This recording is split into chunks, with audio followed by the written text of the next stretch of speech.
Bonjour et bienvenue sur Bien-être éthéré, moi c'est Happy. Dans cette vidéo, je vais vous entretenir sur comment traiter un cas de perspiration extrême avec des odeurs désagréables. La perspiration est généralement stimulée par la chaleur et c'est une manière pour le corps de réguler la température. La transpiration excessive ou l'hyperhidrose est causée normalement par une hyperactivité des glandes sudoripares. Cela peut se produire dans les parties spécifiques du corps telles que les paumes, les mains, les aisselles, la partie de l'aine et les pieds et parfois tout le corps. Quand la perspiration dépasse la normale, cela peut être dû à une hyperactivité de la glande thyroïde, la ménopause, une fièvre, le stress et autres facteurs psychologiques. Une odeur déplaisante se développe quand la perspiration vient en contact avec les bactéries sur le corps. Dans les cas extrêmes, la peau dans les parties affectées peut être endommagée. Les parties qui sont cachées comme les aisselles. Selon la médecine traditionnelle chinoise, l'excès de sueur est dû à un déficit de qi, la force vitale et l'énergie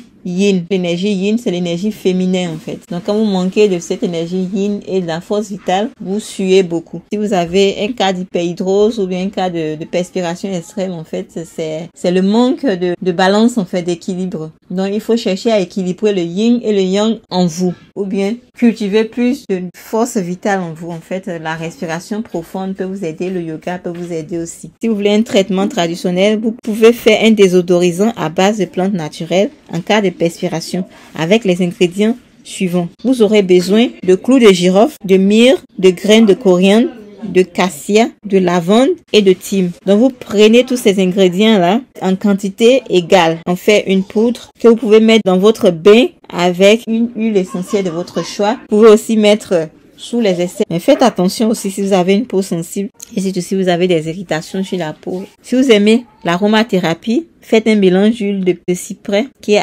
astringente et rafraîchissante avec l'huile de lavande pour faire un massage sur les mains, dans les aisselles et sur les pieds. Donc vous pouvez aussi, si vous êtes bien corpulent, vous prenez l'huile de ricin, vous mélangez avec ces deux huiles et vous faites un bon massage. Si vous êtes un peu mince, vous prenez l'huile de sésame, vous mélangez avec ces deux huiles, on fait l'huile de cyprès et l'huile de lavande. Je vais vous donner une liste d'huiles avec des propriétés désodorisantes.